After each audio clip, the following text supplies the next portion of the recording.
The word is out among convicts. The one place you don't want to go is Skeleton Bay. That's what the inmates there call Pelican Bay State Prison in California. And you sure don't want to end up in the security housing unit there, known as the SHU, the toughest maximum security prison in the United States. The state of California that runs it proudly proclaims it's the wave of the future, designed to isolate prisoners who they insist are out of control, too violent, too unpredictable to be housed with the run-of-the-mill murderers and rapists.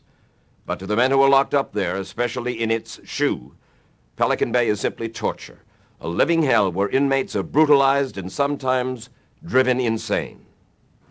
Behind this razor wire is the infamous SHU at Pelican Bay, its security housing unit.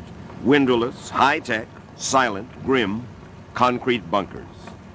Pelican Bay's SHU is inside Pelican Bay State Prison, with 1,500 inmates, incorrigible, sent here from California's other prisons to isolate them. And they do hard time here in the SHU. Time here is like hard time in no other prison. James Gomez is director of the California Department of Corrections, the man in charge of all of California's prisons.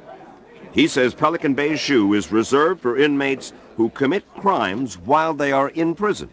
If you commit 5 murders on the outside, you don't go to Pelican Bay. If you commit 10 murders on the outside, you do not go to Pelican Bay. If you stab staff and you stab other inmates, you go to Pelican Bay. What Pelican Bay is for is to isolate those individuals who come into the prison system and cannot behave within the prison system.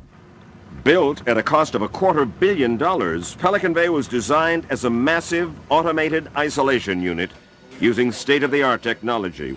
Inside the SHU, no bars, but specially designed steel doors, no direct sunlight ever, and no direct contact with another inmate. For 22.5 hours a day, inmates are kept in their cells, and for 24 hours a day, the inmates are under the control of heavily armed guards. Lieutenant Al Dinas is in charge of press and public affairs at Pelican Bay.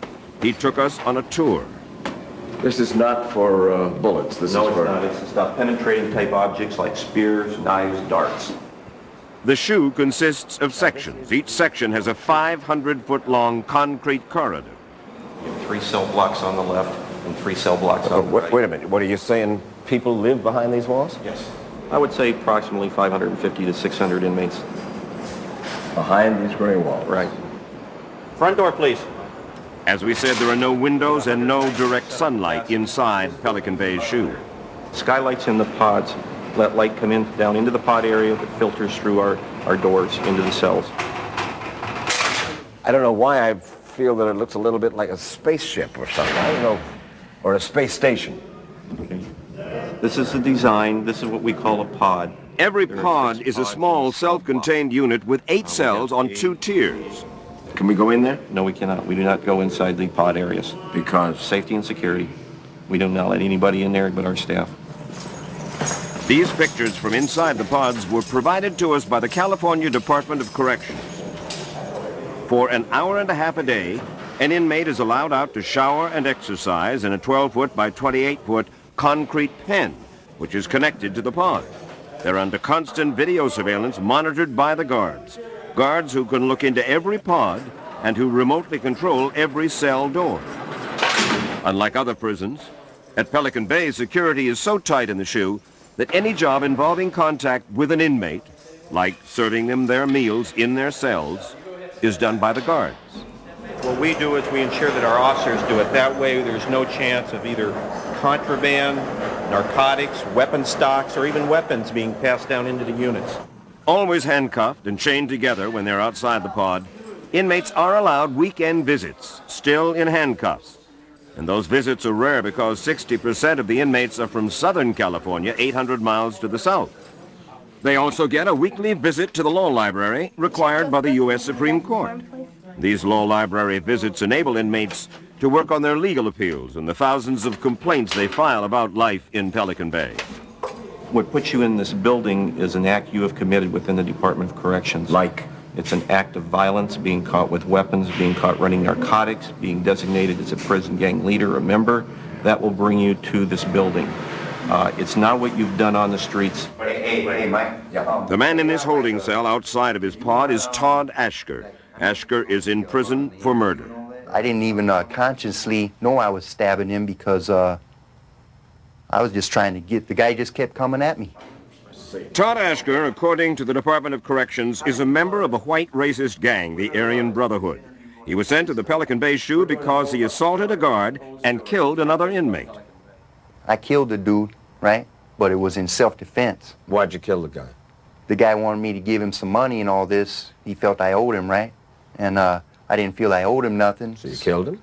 They said I stabbed him numerous times. Assault a guard? Yeah, a few assaults on the guards, possession of inmate weapons, assaults on inmates, things like that. There is no question that many of the inmates in Pelican Bay SHU are violent, or that they are gang members. And many convicts and correctional officers in California's prisons have told us that segregating them has in fact lowered the level of violence among the rest of California's prison population.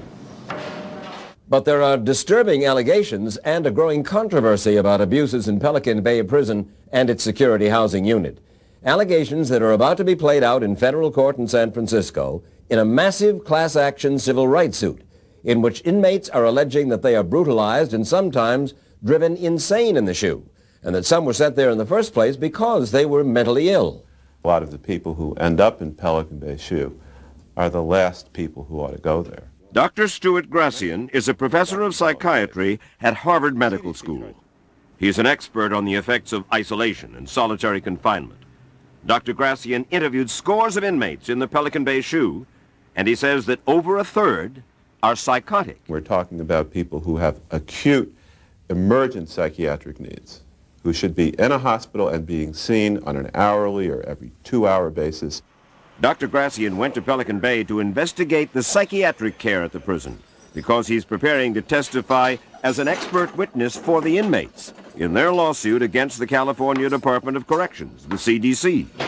The CDC tries to create an impression that they're dealing with the incorrigibles, the kind of James Cagney of the prison population.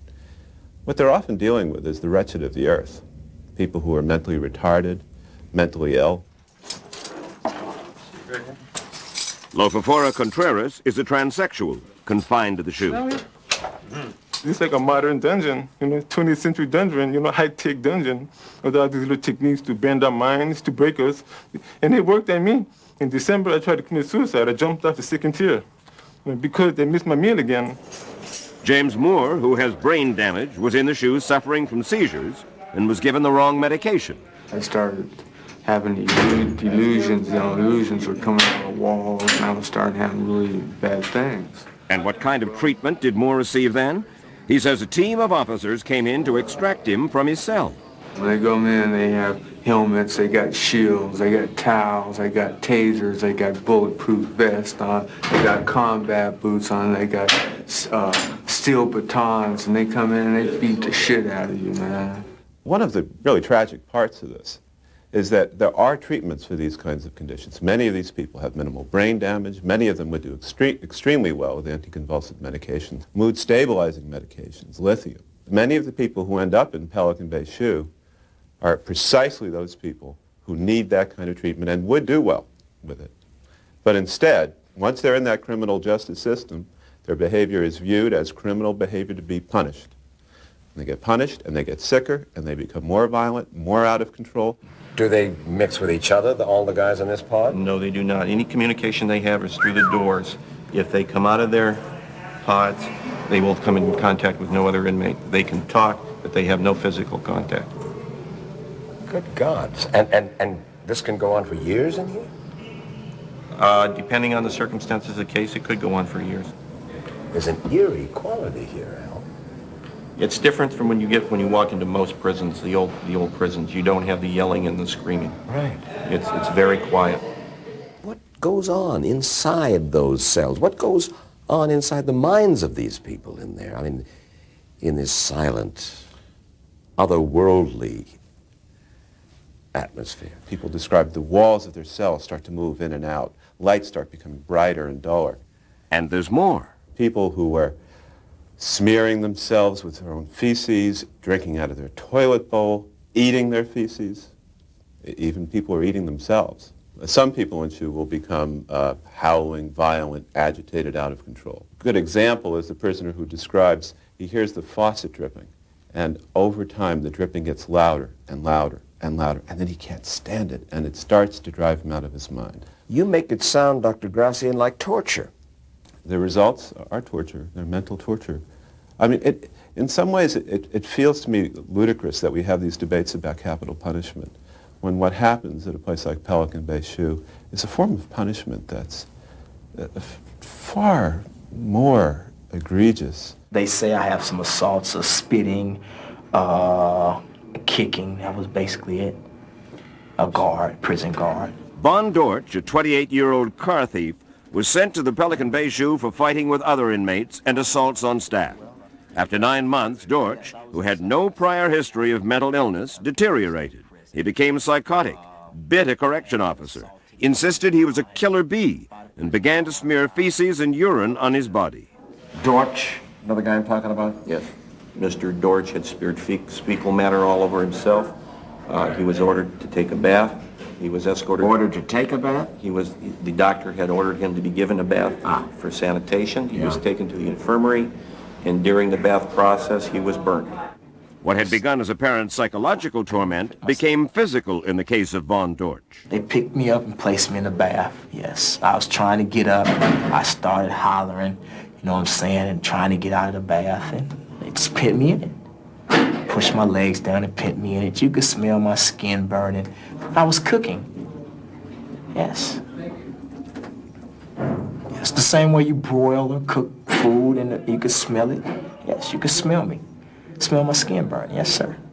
According to sworn testimony from a nurse in the infirmary area, she overheard one of the guards involved say, quote, he was going to be a white boy when they got through. These photos were taken by a staff member who thought that possibly a crime had been committed when Dortch was burned in the infirmary. My legs were as white as yours. Yeah. All the skin was off. All my skin came off. I was white. Despite the fact that Dortch's skin had been scrubbed away and he had third-degree burns, Pelican Bay's doctors failed to give him any anesthetic for half an hour or more, and the chief doctor even argued that Dortch had not, in fact, been burned. But Dortch went into shock, nearly died, and was rushed to the hospital where he later underwent skin grafts. How do we justify this? What am I locked up for, a petty thief? I mean, do we put thieves on death row? We torture them? The judge said the penalty for crime is to do your time. He says 16 months. I didn't read the fine print where he says, okay, let's cook him, torture him, maim him. I mean, come on. Let's be realistic here. Did I deserve that? Fellow by the name of Vaughn Dortch. You know him? I know of him. You know what happened to him at Pelican Bay? Yes, I do. What happened? He was put into a bath to remove fecal matter that was on his body. The water was intense and too hot. It scalded Mr. Dortch. Scrubbed him? Scrubbed him. It was total inappropriate behavior by staff. What happened? We fired that staff member. What about the doctors and the other people involved? There were other correctional officers involved. We did not find them culpable in the investigation. Dr. Armin Start is a professor of medicine at the University of Wisconsin Medical School. His specialty is prison health care. He reviewed the Dortch case. Director Gomez says he agrees it was a tragic incident. The medical technician was at fault. They fired him. That satisfy you? No. Because? There is no mechanism in place to prevent that from happening again. Dr. Start has evaluated the health services in nearly 100 prisons and jails in 30 states. And in fact, 2 years ago, he served as an expert witness for the California Department of Corrections in another lawsuit. How bad is Pelican Bay? Pelican Bay is near the bottom of the list. But I've got to believe that you feel that what goes on at Pelican Bay is both cruel and inhuman. Yes, I do. Is there a worse prison in the United States in your estimation for that kind of thing? Frankly, I haven't seen one. Dr. Start is now scheduled to testify for the inmates in the Pelican Bay civil rights trial about the overall quality of health care at the prison. Most prison officials, state officials, believe it's their responsibility to provide care and custody. Pelican Bay has forgotten care. Pelican Bay, and that's a success story about isolating predators and victimizers away from regular inmates who want a program and go back into society. If Pelican Bay is a success story and makes the California prison system safer for criminals and correctional officers, what about society on the outside? Does Pelican Bay make society safer? Inmates, some actively psychotic, are regularly paroled directly from Pelican Bay SHU to the street with no training, no counseling, no job, and in many cases nowhere to go. How does society benefit? How does it lead to public safety? It's safe for our staff to work here. It's safe for the inmates incarcerated here. Yeah, and but beyond here. I can't answer your question. It's beyond us. Is it okay to drive people crazy in an effort to decrease violence in your prison system? Is it okay to release people to the street from Pelican Bay SHU who are far crazier and far more violent than they were when they came into the prison system? I don't think those things are okay. James Gomez, head of California's Department of Corrections, says he is, quote, required by law to release inmates once their sentence is served, whether or not they're in the SHU. And what about driving inmates inside the SHU? According to Gomez, quote, the CDC knows of no individual without a prior mental disorder who developed a mental disorder attributable to placement in a security housing unit. This week, the question of whether Pelican Bay constitutes cruel and unusual punishment will come before a federal court in San Francisco as the inmates' lawsuit goes to trial.